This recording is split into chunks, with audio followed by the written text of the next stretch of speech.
Bom dia, paz do Senhor a todos. Todos estejam na graça de Deus, amém? Irmãos, me perdoe por a minha ausência.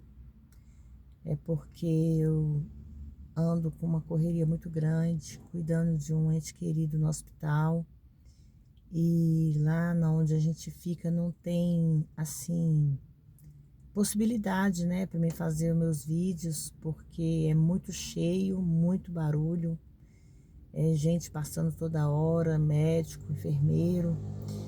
Então, eu tive parada por umas semanas sem fazer minha leitura bíblica, mas Deus está no controle, como eu digo para vocês, eu oro por vocês, vocês oram por mim, vocês possam orar pela minha família, amém?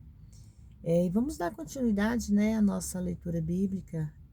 Hoje nós vamos entrar no livro de Marcos, né? Continuação, no capítulo 11, que fala da entrada triunfal em Jerusalém. Que Deus possa nos abençoar, nos guardar, nos guiar nessa leitura. E que não seja eu a falar com vocês, mas que seja a palavra de Deus entrando diretamente nos seus corações. E logo que chegaram perto de Jerusalém, em Betfage e de Betânia, junto ao Monte das Oliveiras, ele enviou 2 dos seus discípulos. Lhes disse: Ide à aldeia que está de fronte de vós. E logo que ali entrastes, encontrareis preso um jumentinho, sobre o qual ainda nenhum homem o montou. E se alguém disser: Por que fazer isto? Dizei que o Senhor precisa dele. Os deixará trazer para cá. E foram por seu caminho e encontraram o jumentinho preso fora da porta. Entre 2 caminhos o soltaram. E um dos que estavam ali lhes disseram: O que fazes soltando o jumentinho? E eles então lhes disseram como Jesus tinha mandado, e deixaram-nos ir. E levaram o jumentinho, e Jesus e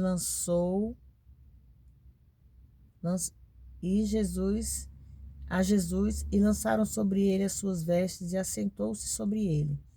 E muitos estendiam suas vestes pelos caminhos, e outros cortavam ramos e flores e os espalharam pelos caminhos.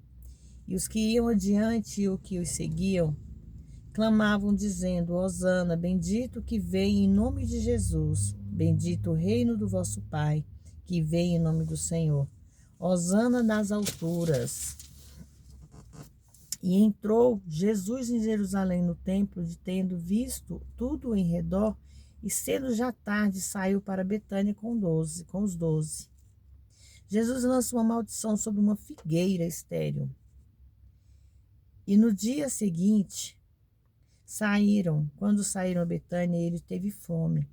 Vendo de longe uma figueira que tinha folhas, ele foi verificar se nela achava alguma coisa, e chegando a ela, nada achou a não ser folhas, porque não era não era tempo de figos. E Jesus falando disse à figueira: Nunca mais coma alguém fruto de ti. E vieram a Jerusalém, entrando Jesus no templo, começou a expulsar dali os que vendiam e compravam no templo, e derribou as mesas e as cambistas e as cadeiras dos que vendiam pombas, e não consentiu que alguém levasse algum vaso pelo templo. E os ensinava, dizendo: A minha casa será chamada casa de oração para todas as nações. Mas vós se destes feito covil de ladrões. E os enviaram os escribas e os príncipes sacerdotes, e buscaram ocasião para o matar, porque dele tinha medo. Portanto, o povo estava admirando a sua doutrina. E como já era tarde, Jesus saiu da cidade. A lição da figueira que secou. E eles, passando pela manhã, viram que a figueira havia secado desde as raízes. Então Pedro, lembrando-lhe, disse-lhe: Mestre, eis que a figueira que tu amaldiçoou se secou. E respondendo Jesus lhes disse: de fé em Deus, tenha fé em Deus, porque em verdade vos digo que qualquer que disser a este monte, ergue e lança-te do mar, e não duvidar em seu coração, mas crê que será feito o que diz, tudo o que disser lhe será feito. Portanto, vos digo que tudo o que orando pedistes, crede que o recebereis e sê-lo-eis. E quando estiverdes orando, perdoai se tendes algo contra alguém, para que vosso Pai que está nos céus vos perdoe também vossas ofensas. Mas se vos não perdoastes, também o Pai que está nos céus não perdoará as suas ofensas. As autoridades de Jesus os questionam. E voltando para Jerusalém, andando pelo templo, aproximou-se dele um dos principais sacerdotes, escribas e os anciãos, e lhes disseram: com que autoridade fazes todas essas coisas? Ou quem te deu tal autoridade para fazer essas coisas? E Jesus respondendo lhes disse também: eu vos perguntarei uma coisa, e respondei-me, e então vos direi que autoridade faço essas coisas. O batismo de João era do céu ou dos homens? Responde-me. E eles arrazoaram entre si, dizendo: se dissermos do céu, ele nos dirá: então por que não os crestes? Se, porém, dissermos dos homens, tememos o povo, porque todos tinham a João como um verdadeiro profeta. E respondendo, disseram a Jesus: não sabemos. E disse-lhes, replicou também: eu não lhes direi com autoridade, não lhes direi com que autoridade faço essas coisas. Irmãos, vamos voltar um pouquinho aqui no início, que fala, né, da entrada triunfal de Jesus. Refere-se a duas aldeias, artúbios de Jerusalém e leste da cidade. A tradição que era Pedro e João, provavelmente Betjage, porque era a mais próxima. Seu caminho era caminho, o caminho do jumentinho era o caminho dele, implicando que nenhum acerto anterior havia sido feito, que o Senhor tinha necessidade dele. Uma obediência instantânea era o privilégio para esses homens emprestar seu potro a Cristo. Revela o começo da entrada triunfal. Isso foi cumprimento da profecia feita por Zacarias. Essa era sua apresentação formal como Messias para o óbvio, e é óbvio que ele seria rejeitado, né? Provavelmente folhas de palmeiras eles jogavam pelos caminhos, representando multidões tanto atrás de Cristo como diante dele, quando ele entrou em Jerusalém. Sobre Jesus lançar a maldição numa figueira estéril, sugere que seria segunda-feira. Mateus diz que era cedo, provavelmente antes das 6 da manhã, com os discípulos. Provavelmente ele tinha passado a noite ao ar livre. Segundo todas as aparências, deveria ter algum figo. Nenhuma fruta significa que, apesar de sua aparência, que sugeria a presença de frutos e que deveria já ter frutos, era estéril. Mostra que o Senhor, esquecendo de sua fome humana e seus pensamentos de uma figura espiritual, que a visão dessa árvore começou a apresentar à sua mente. Simbólico da nação judaica, uma maldição foi lançada sobre a figueira, não necessariamente por ser estéril, mas sim por ser falsa. E também as palavras nunca mais deveriam ter sido traduzidas por toda a era. Ou seja, até que o tempo dos gentios fosse cumprido, isso acontecerá na segunda vinda. Eles aprenderam uma lição sobre isso. Como vemos. Quando Jesus purifica o templo, significa o fato de que a condição do templo, espiritualmente falando, tinha estado à sua mente a noite inteira.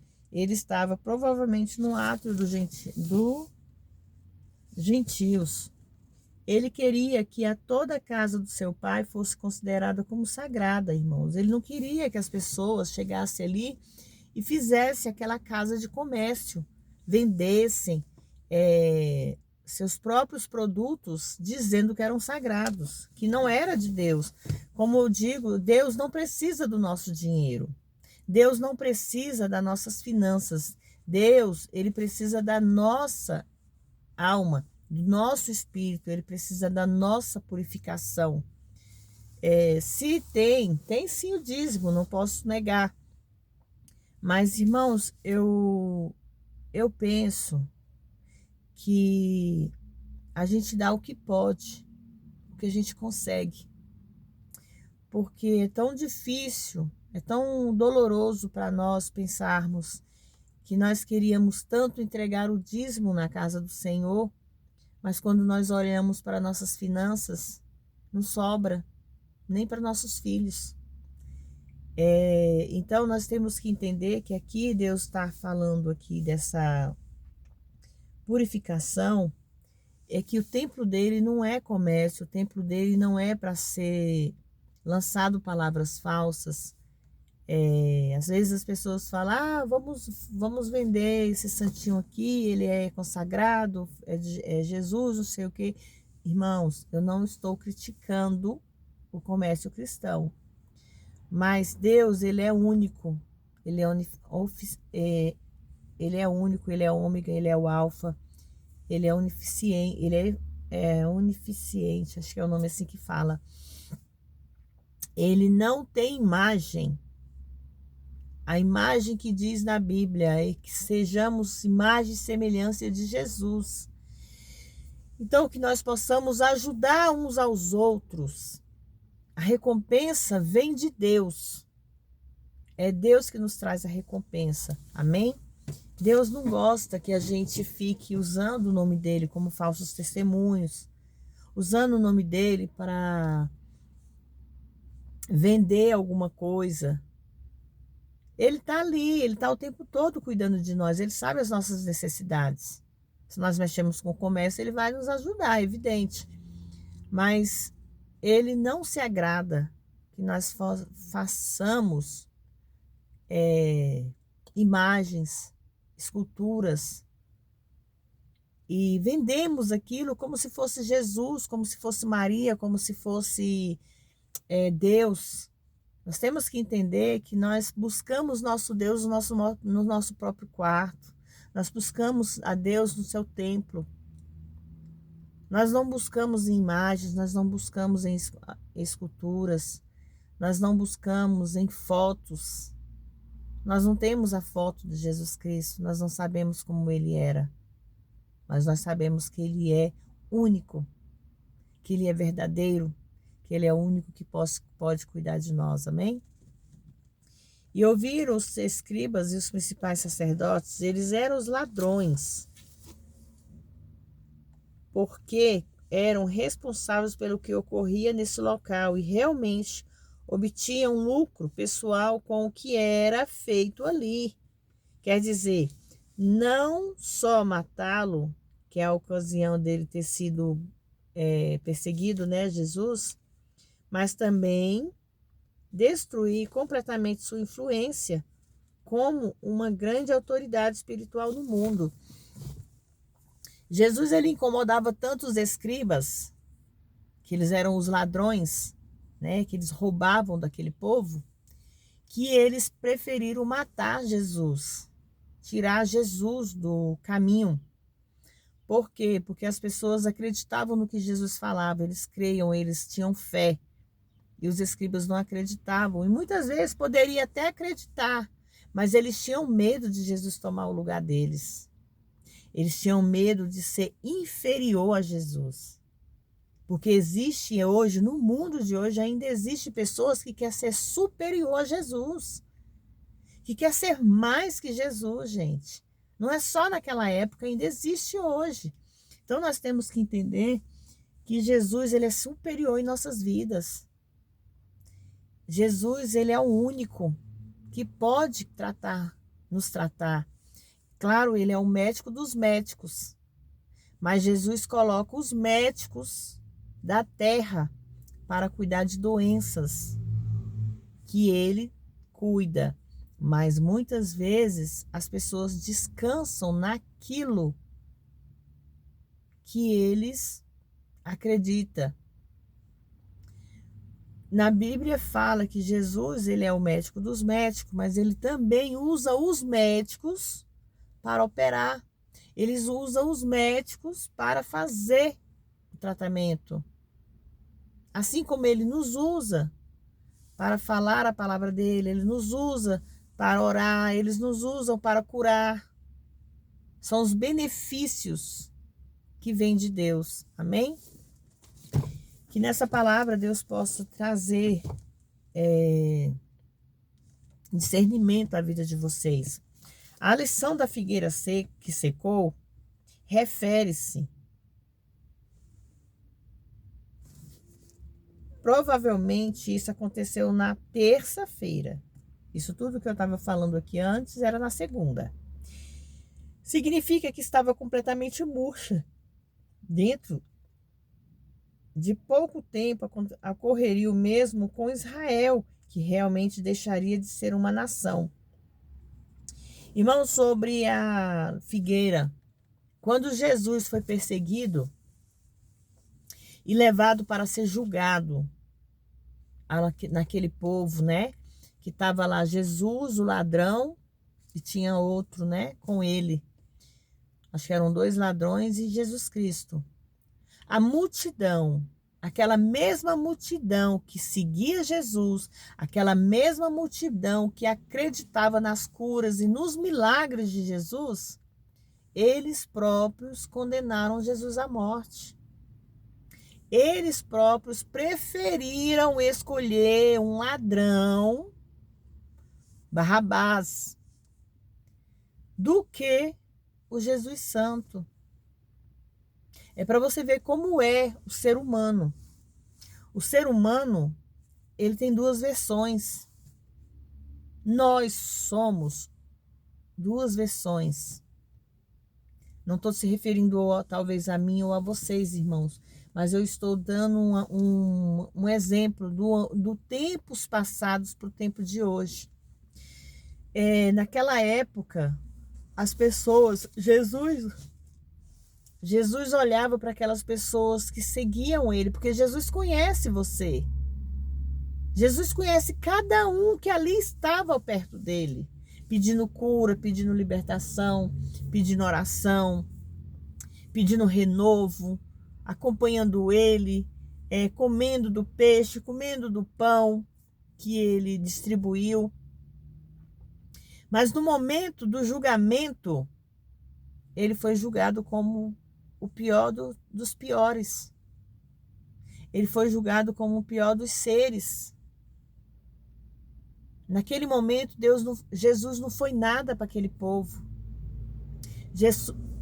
Jesus foi um pedaço de carne sacrificado. Se você for parar para pensar, imagine a dor que Jesus Cristo passou. E ele passou porque ele sabia que ele teria que passar por aquilo ali. Não porque ele merecia. Não porque ele era pecador. Mas porque o Filho de Deus teria que salvar a nós. Agora eu te pergunto, Jesus passou por todo aquele sacrifício, sofreu como um nada, sofreu como ninguém. E hoje o que está acontecendo pelo mundo, irmãos?